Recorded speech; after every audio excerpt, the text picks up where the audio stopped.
I will talk today about some American ships called destroyers, Navy ships.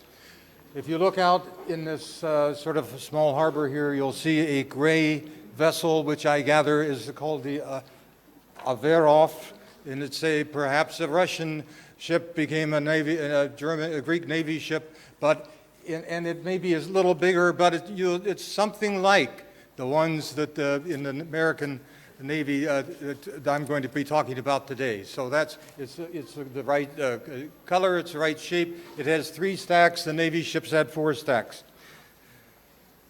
So let me begin. Recently, Sam Kotzoglu of Chicago and I have been working on a collection of what are called naval war diaries, written by captains of naval destroyers, one or more of which ships were stationed at the Pontic port of Samsun from late spring of 1921 till 1922 and later.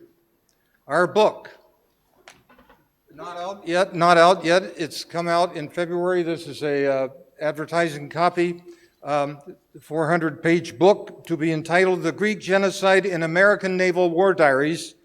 Naval Commanders Report and Protest Massacres and Death Marches in Turkey's Pontus region, 1921-1922. Will be published in February by the University of New Orleans Press. Later it will be translated in Greek and published in Greece maybe in August or September of next year. That is, it's a continuous series of American naval vessels called destroyers, which were in Samsun's port and whose captains wrote what they were called summaries of what was happening there for a year and a half. We will publish a collection of these diaries. They tell in many respects from another angle what the Americans found out was happening right there in Samsun from a variety of sources. A kind of genocide was taking place right in front of these guys. What I'd like to talk about today is American naval officers' reactions to what they were doing, what they were seeing, and to make a brief sketch of some of the things they saw and how they reacted to them, good and bad.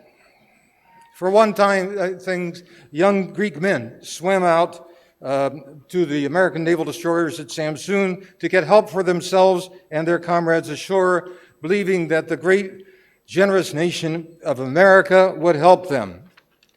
Their villages had been burned, their fields destroyed, their cattle rounded up and sold, their wives often raped and sometimes killed. Often their children were killed too. Those few Greek males who themselves escaped killing, not a great many, were now starving in the mountains. So a note said in English attached to the young man's swimming trunks who swam out to the ship.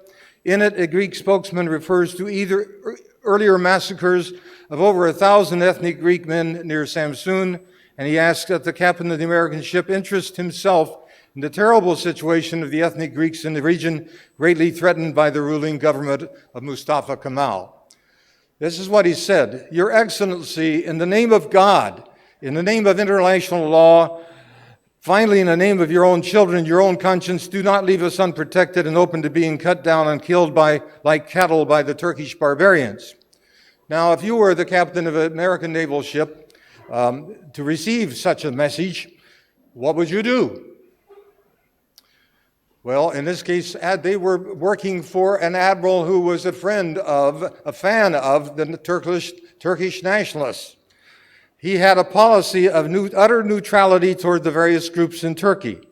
Now, despite the admiral's widely recognized pro-Turkish bias, there were good reasons for that policy of neutrality. 2 American tobacco businesses in Samsun itself employed over 1,000 Greeks and some Turks as well.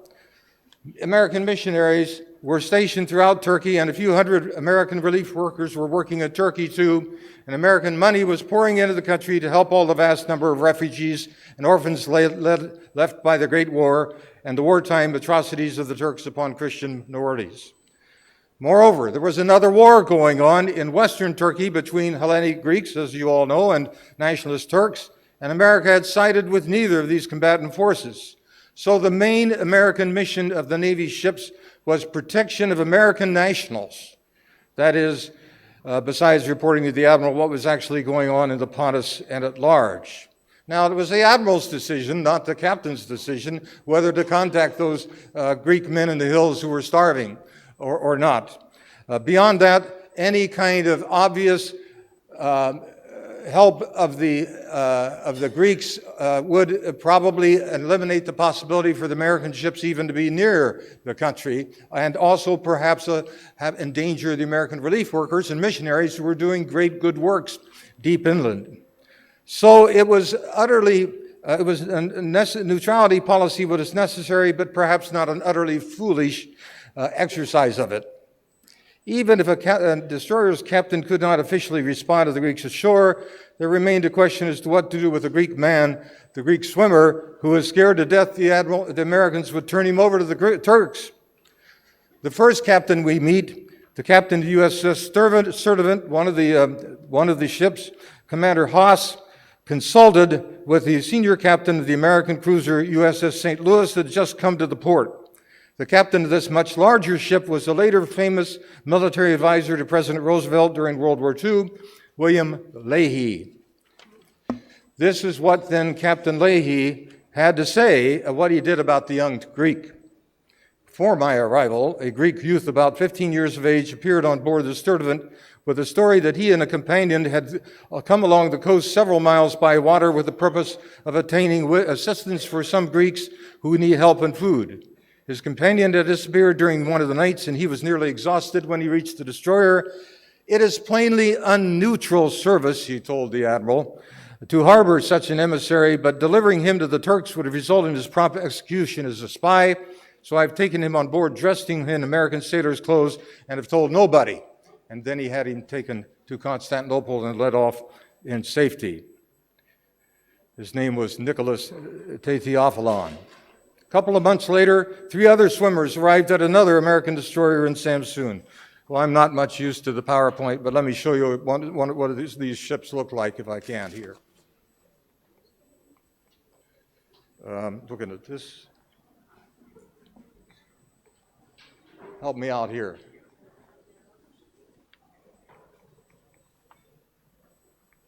Sorry.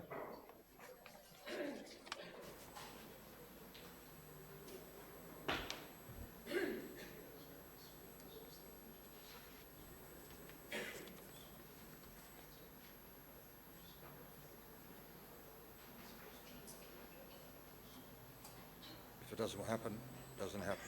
Don't worry about it. Okay, there's my friend Sam Kotzoglu, who's found the war diaries. This is what the war diaries look like. Sam took 2,000 pictures of these war diaries. Only, some of them, maybe 60 or 80 or 100 are the ones we put in our book. This is the book that is coming out. These are what the destroyers look like. American ships of about 300 feet long and 30 feet wide, and manned by 100 people.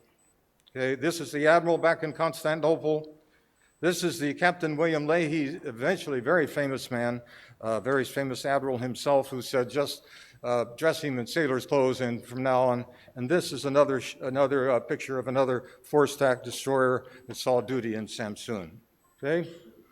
So this is like another ship where 3 more sailors, Greeks, came out to the ship seeking only this time their own safety. This time a captain called Cunningham telegraphed Admiral Bristol in Constantinople to ask him what to do with the men.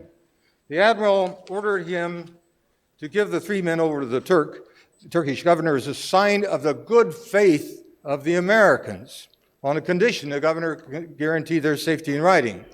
However, the Turkish civilian governor Samsun Mutasarrif refused to sign anything, arguing that requiring such a condition showed the Americans didn't trust his word.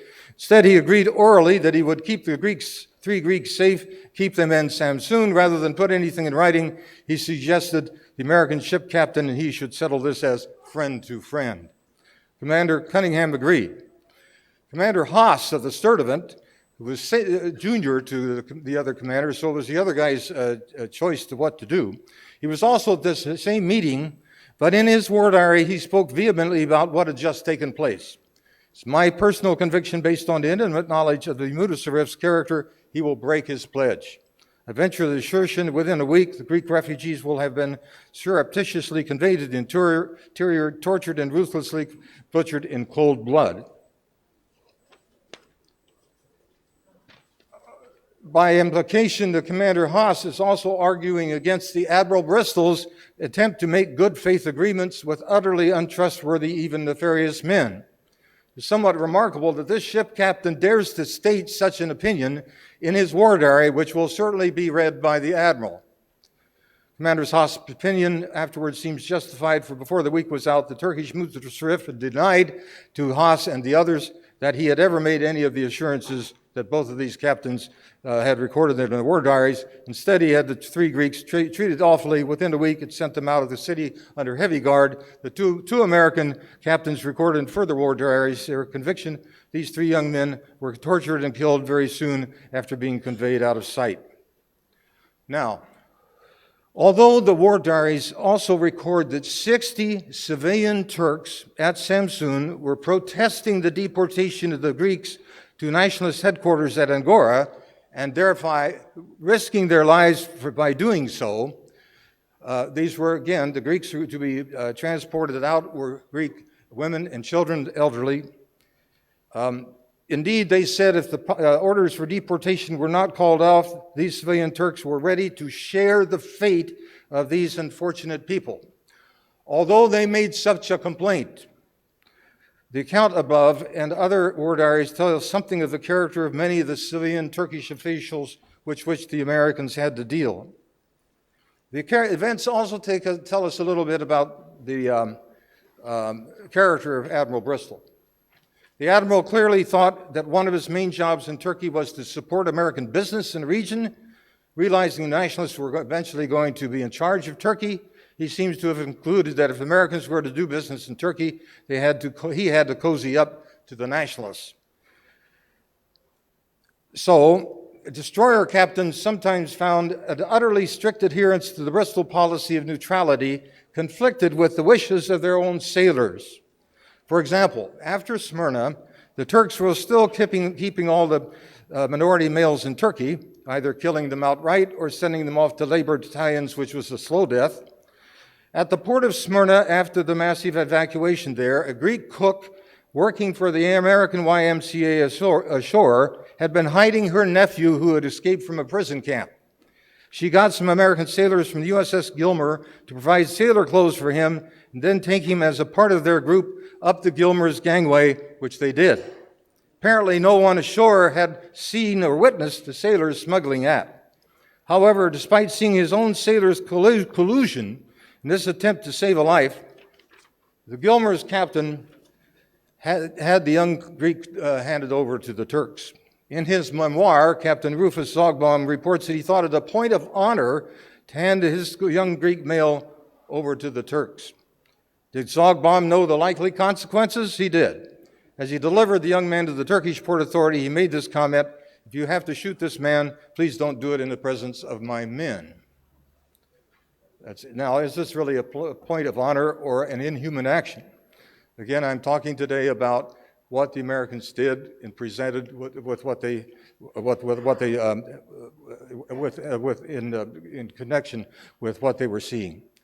Sometimes the problem of deciding what to do with the Greeks who asked for help was that the American commander in his ship had just arrived from the States and had no idea of what was really going on. True, the influence of the admiral's clear bias upon command briefings would also tend to make most new to the scene American officers pro-Turk. Those destroyer captains who had been around a while, however, soon began to learn the real score. For instance, if you were a destroyer captain back at Samsun, upon taking station there, you would first read at least several months' worth of war diaries from that port. These would include the accounts of what had happened to those earlier Greek swimmers who had been taken out of the water. So when yet one other young Greek man swam to the USS McFarland at Samsun, Commander P.B. Ains reports in his war diary that although the man's presence had been noted, afterwards he could not be found. An Italian steamer en route to Constantinople was moored nearby, And a later war diary reports that this young man had somehow gotten aboard that ship and thus had gotten to safety. Clearly, from his reading of the war diaries about prior swimmers, Captain Haynes knew better than to telegraph the admiral and ask him what to do with the young man. Probably, my guess, he had one of his officers tell the young Greek, and unofficially, we can't take you aboard, but that Italian ship is en route to Constantinople, and she can take you, and by the way, here's money for passage a boat to take you alongside her and some clothes to dress yourself in. That's a guess, but I think it's a likely one. Now, I should not be entirely negative about official American action or about the action of the admiral either at one time. Throughout the most critical months at Samsun, a naval commander named Arthur Leroy Bristol, no relation to the admiral, was present as the captain of the Overton. This officer had great naval credibility from having earned the Navy Cross and Distinguished Service Medal during World War I, and had already commanded 2 or 3 destroyers. So the admiral knew this guy was on the way up the ladder. Moreover, he took care to maintain credibility with Admiral Bristol. His carefully phrased war diaries did mention his strong conviction that were a deportation of the remaining Greek women and children and the elderly to take place at Samsun, something which had been rumored widely, great numbers of those poor people would be doomed to die in a deportation. But he also indicated that whatever he personally thought, he was there to carry out the orders of his superior. He's an officer, he's under the orders of the admiral back in Constantinople. While Commander Bristol was at Samsun, the nationalists issued the orders that had been so dreaded that for the imminent deportation of all remaining Greeks. Captain Bristol reported these orders to the admiral by message and also described a meeting he had had with the Samsun's Mutasarrif about the planned evolution, in which he noted his own strong local protest to the local Turkish official. But Commander Bristol did more than that. Evidently enormously moved by the likely terrible fate of the 10,000 to 12,000 Greek women and children remaining in Samsun proper, who were to be sent south, he sent the USS Brooks to the old Ottoman capital, taking with it a very strong handwritten letter of his, which I found in the files, to the admiral.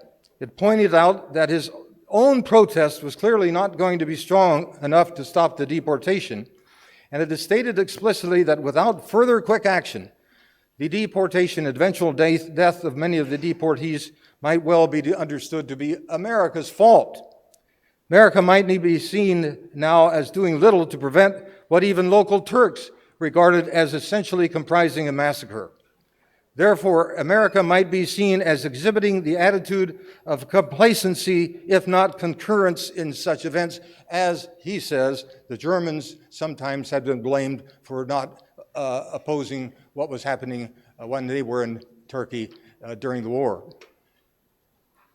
Probably as a result of this urgent and powerful letter, handwritten, which we present full in our book with all sorts of other things, the admiral himself, who usually couldn't care less, decided to take action, telegraphed a long, strong protest of the deportation directly to Mustafa Kemal himself in Angora.